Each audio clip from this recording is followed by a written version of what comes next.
Trade wars are rarely just about numbers on a spreadsheet or percentages on a tariff list. They are almost always about power positioning and control. When the United States under President Donald Trump threatened a 25% tariff on Indian goods, it was presented to the public as an economic move. The narrative was framed around trade deficits, protecting American industries, and rebalancing unfair deals. But the truth beneath the surface was far more strategic. Trade wars are modern-day chess games. They are about who sets the rules, who follows them, and who dares to change the game. Trump's tariff threat to India was not merely about trade imbalance. It was a calculated move to challenge India's growing autonomy and influence, especially as it began making decisions that did not always align with U.S. interests. For decades, global trade has been shaped by Western institutions and Western expectations. Countries like India were expected to play the role of suppliers, service providers, and loyal partners. But as India's economy matured, its position began to shift. It was no longer satisfied with being a silent participant in a system it did not design. India began asserting itself, setting its own data policies, investing in indigenous technology, making independent defense deals, and diversifying its global alliances. This shift didn't go unnoticed. It caused discomfort, particularly in Washington, where any sign of a major emerging economy stepping out of the established framework is perceived as a threat to control. Trump's America operated on a simple principle. If a country grows strong enough to say no, pressure it until it says yes, the 25% tariff was not just about taxing goods. It was about forcing alignment. It was a loud public message designed to create economic uncertainty in India and compelled policy adjustments. But the target wasn't just India's exports. The real target was India's decision-making power. The clearest example of this lies in the area of data localization. India proposed that all personal data of Indian citizens be stored within the country. From an Indian perspective, this was about national security and digital sovereignty. From a U.S. business and policy perspective, it was an obstacle. American tech companies which dominate global digital platforms pushed back hard, and the Trump administration supported their concerns, framing India's policies as anti-global or protectionist. But again, this was not about economics alone. It was about control of the most valuable resource today. Another example is defense procurement. India continued to engage with Russia for military equipment, including the S-400 missile defense system, despite strong objections from the United States. Washington made it clear that such deals could trigger sanctions. Again, this wasn't because India was violating a rule. It was because India was exercising strategic independence. The trade threats were a part of a larger pattern. Pressure through economics to achieve compliance in foreign policy. This is why understanding trade wars through the lens of economics alone misses the bigger picture. Trade is the public face of diplomacy. Behind the tariffs are talks about alliances, military deals, data flows, and digital borders. Trump's 25% tariff threat to India was about ensuring that the U.S. could still shape the behavior of rising powers. If India was allowed to continue its independent trajectory without pushback, it would set an example for other nations. That is what real trade wars are about. Sending signals, establishing consequences, and drawing lines. Trump's tariff politics also reflected a larger trend of using economic instruments as weapons, whether it was China, the EU, Mexico, or India. Every country that resisted U.S. terms faced economic heat. But this strategy didn't always work, especially with countries that had strong internal markets and resilient policy leadership. India, instead of bowing to the pressure, began investing deeper into local industries. This is the hidden story behind tariff threats. They're not only about today's trade numbers. They're about shaping tomorrow's policy decisions. When a superpower tries to enforce discipline through trade pressure, it reveals its anxiety. The anxiety that the global order it built is being revised not through revolution, but through quiet acts of self-determination. India's resistance to these pressures was not confrontational. It was strategic, thoughtful, and deeply rooted in long-term national. By choosing to invest inward rather than beg for outward favors, India showed that it understood the true nature of the game. And once a country begins to see trade threats not as punishment, but as acknowledgement of its independence, it starts operating from a different level of confidence. Trade wars then become symbolic. They are no longer just fights over goods. They are battles over sovereignty, independence, and the right to define your own future. India's response to Trump's tariff threat was not to escalate, but to evolve. And that more than anything showed the world that India was not just growing, it was growing up. In the world of business, politics, and economics, pressure is often misunderstood. People see it as something negative, something that breaks you down. But in reality, pressure is one of the greatest indicators of progress. For years, India was seen as a partner in the background, an outsourcing hop, a buyer of Western goods, a democratic ally in the East. But over the last decade, that image began to shift. India's economy became more robust, its technological capacity surged, and its voice in international affairs grew louder. Suddenly, India wasn't just following the rules. It was beginning to write some of them. And when a country starts to act independently, especially in the areas of trade, defense, and digital infrastructure, it begins to attract attention, not just admiration, but resistance. Donald Trump's proposal to impose a 25% tariff on Indian goods was not just about protecting American manufacturers. It was a signal, a warning shot, a way to say, "We see you rising, but we want to keep you in check." Tariffs are not just economic tools. They are instruments of power and influence. When Trump removed India's preferential trade status under the Generalized System of Preference (GSP), which benefited billions of dollars worth of Indian exports, it wasn't just about trade imbalances. It was a response to India's growing assertiveness in global trade negotiations, in data policy, in defense procurement decisions, and in its strategic alliances. India is now one of the world's largest consumer markets. It is leading in digital payments, building indigenous 5G technology, launching rockets into space, and exporting pharmaceutical goods across the globe. The world can no longer afford to ignore India. So when the U.S. applied pressure through tariffs and trade threats, it was not because India had failed. It was because India had succeeded in becoming significant. Pressure tests character. It reveals whether someone will break or rise. In the case of India, the pressure didn't break the system. It strengthened it. Instead of begging to be re-included in trade deals, India doubled down on domestic development. It launched Made in India. It empowered local manufacturers. It made strategic decisions to ensure energy security and digital independence. The response was not panic. It was preparation. This is exactly what happens when someone is becoming powerful quietly. They don't react to pressure with drama. They respond with discipline. We must understand this lesson clearly. Whether you're an entrepreneur building your company or a country building its economy, the day you face pressure from a bigger player is the day you know you're on the right track. Because pressure doesn't come to the invisible. Trump's tariff threat may have been framed as a business move, but its roots lie deeper. It was geopolitical. It was about maintaining influence in Asia. It was about sending a message that no country, even a growing one like India, should think it can act too independently. But India's calm, strategic, and patient response showed that it wasn't playing the old game anymore. It was building a new one based not on fear, but on focus. The rise of India is not just about GDP numbers or export figures. It is about confidence. It is about a country that once waited for global approval, now choosing its own path.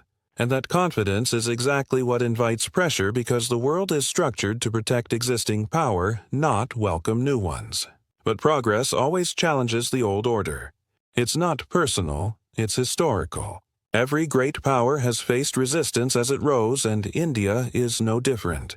I want to talk about more than just numbers, tariffs, and trade wars.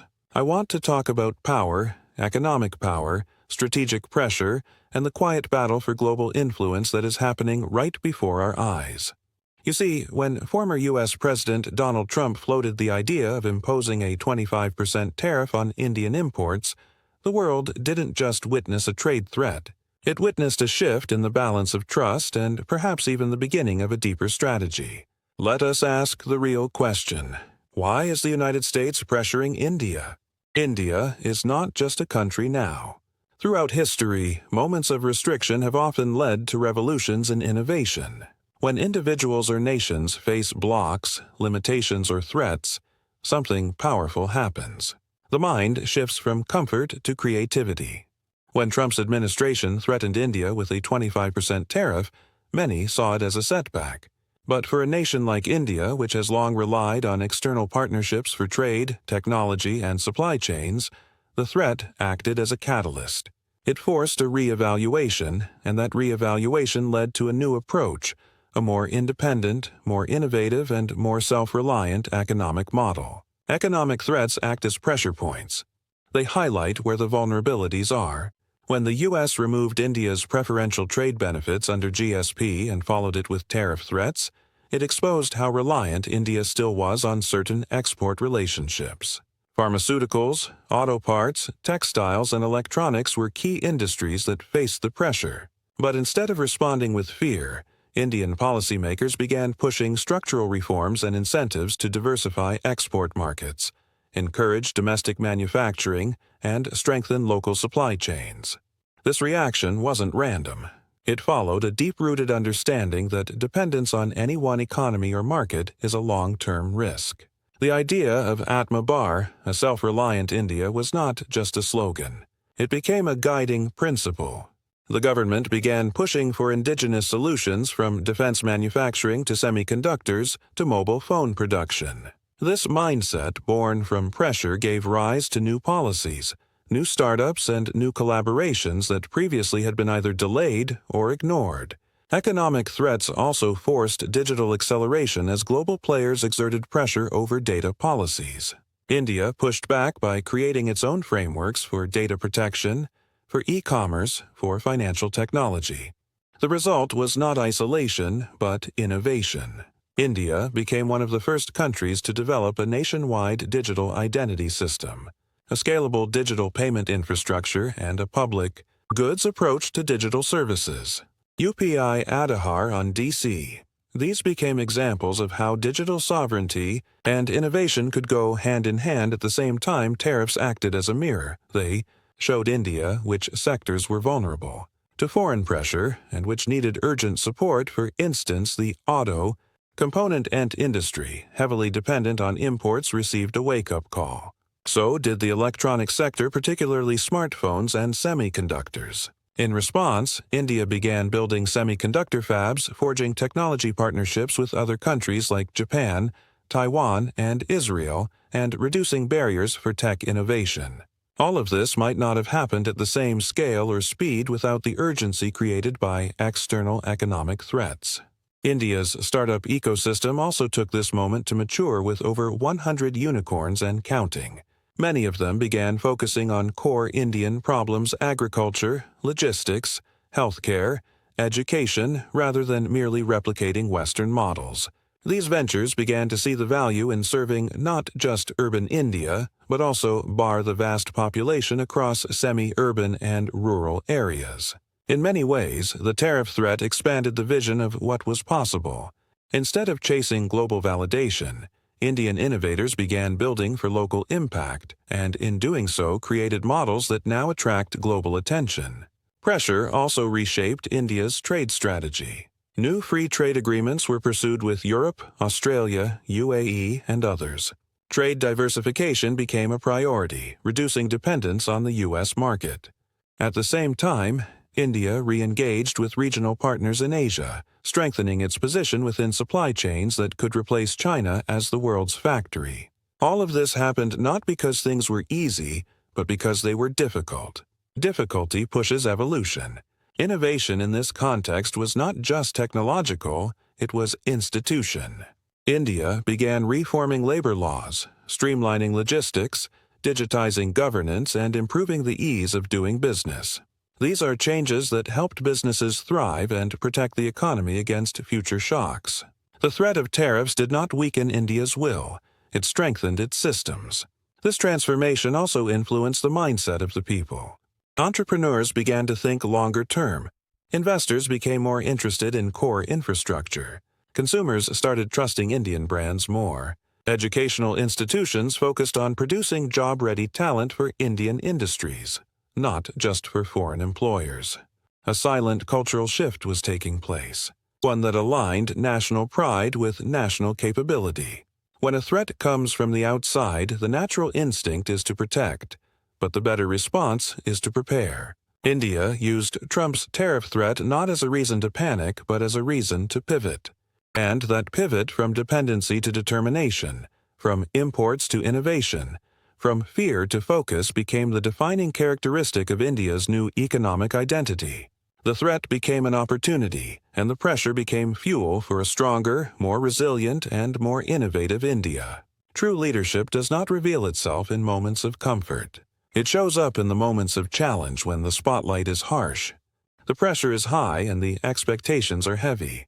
When Donald Trump's administration threatened India with a 25% tariff on its exports, it could have triggered a loud, defensive reaction, but India responded not with drama, outrage, or panic.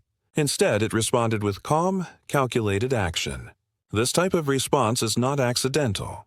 It is a sign of maturity, of strength, of leadership that understands the value of strategy over sentiment. India did not launch a trade war in return. It did not go to international forums crying foul. It didn't impose retaliation just for the sake of retaliation. Instead, it looked inward. It began reassessing its trade structure. It took steps to increase local production. It doubled down on Making India and introduced deeper reforms to support domestic industries. The response was not emotional. It was efficient. It was not reactive. It was deliberate. That is how real leadership behaves. Not everything must be answered with noise. Some things must be answered with work. Throughout history, countries have responded to pressure in two ways: by breaking or by building. India chose to build. That choice is what differentiates a reactive nation from a resilient one. When pressure comes, those who lack preparation lash out. Those who are grounded in vision stay the course. Leadership is not about shouting the loudest. It's about choosing what's right over what's easy. It's about understanding that sometimes silence is louder than protest, and sometimes patience is more powerful than confrontation. India's calm under pressure reflected its confidence. A nation that knows its value does not need to prove itself through anger, and India has spent years building that value through reforms, through innovation, through global partnerships that reflect its own national interest rather than dependence on foreign approval. When the United States revoked India's Generalized System of Preferences, GSP benefits, a move that affected billions in exports, India didn't collapse. It didn't beg for re-entry. It adjusted. It diversified. It adapted. That is leadership in action. At the heart of his leadership is the understanding of timing. India realized that reacting aggressively could damage long-term relations with the U.S., a strategic partner in areas beyond trade such as defense, technology, and geopolitics. Leadership means seeing the big picture. Not every battle must be fought in public. Some are won through long-term positioning. India recognized that the future would not be decided by one tariff, one headline, or one administration. The future would be decided by who builds the strongest, most self-reliant foundation. This is not passive leadership. It is powerful leadership because it requires restraint. It requires clarity, and it requires the wisdom to know that national interest is not served by short-term emotional reactions. It is served by long-term institutional strength. India's focus shifted to reforming its taxation system, improving its ease of doing business, investing in digital infrastructure, and empowering small and medium enterprises to compete globally. These are not just economic reforms. They are responses to global pressure. Quiet, confident, strategic responses that shaped the country's direction for decades. India also understood the difference between pride and pragmatism. While maintaining its position, it continued to engage diplomatically with the U.S., showing that disagreement does not mean disconnection. In leadership, this is a rare skill to stand firm without breaking the relationship. India kept the dialogue open, pursued trade discussions, and simultaneously moved forward with regional trade engagements in Asia, the Middle East, and Africa. This balance of defiance and diplomacy is what defines leadership in the global age. Another sign of India's leadership during this period was its ability to transform internal pressure into external strengths. Trade threats could have weakened investor confidence, but India responded with reforms that made it more attractive.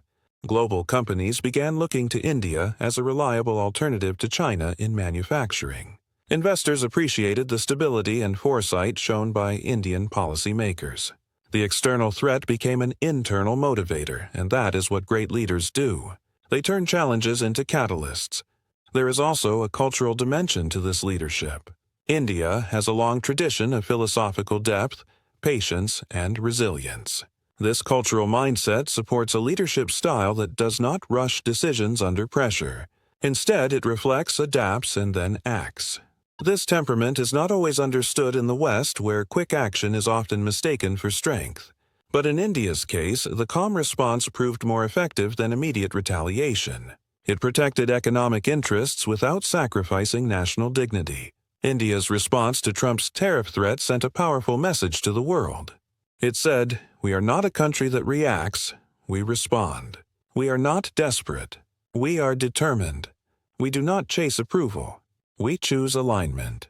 And above all, we lead not just by words, but by vision and execution." In the face of pressure, many fold, some fight, but a few rise. And rising quietly, confidently with focus, that is true leadership. Not just in politics, but in business, in life, and in the making of a nation's destiny.